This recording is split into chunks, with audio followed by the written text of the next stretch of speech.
మహాభారతంలో అర్జునుడికి అక్షయ తుణీరాలు అంటారు.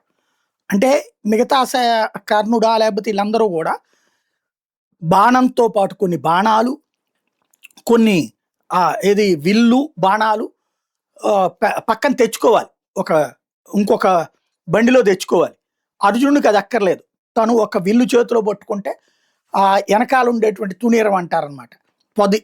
ఆ పొదిలో బాణం తీస్తున్న కొద్దీ వస్తానే ఉంటాయి. అక్షయ తుణీరాలు అంటారు. లక్షల లక్షల బాణాలు.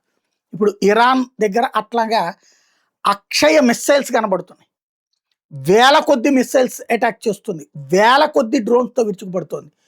ఈ తెల్లవారుజాము నుండి మన భారత కాలమానం ప్రకారం జరిగిన దాంట్లో 1800 మిస్సైల్స్ వాడింది. 4500 డ్రోన్స్ వాడింది. అమెరికన్ సైన్యం మీదన, అమెరికన్ నేవీ మీదన, ఇజ్రాయెల్ మీదన, ఖతార్ మీదన, దుబాయ్ మీదన, సైప్రస్ మీదన, ఇరాక్ మీదన, ఇట్లాగా అనేక దేశాల మీద వరుసబెట్టి విరుచుకుపడుతుంది. ఎడతెరిపి లేని దాడులు చేస్తుంది. బీభత్సం సృష్టిస్తోంది. అనేక మంది ప్రాణాలు కోల్పోతున్నారు.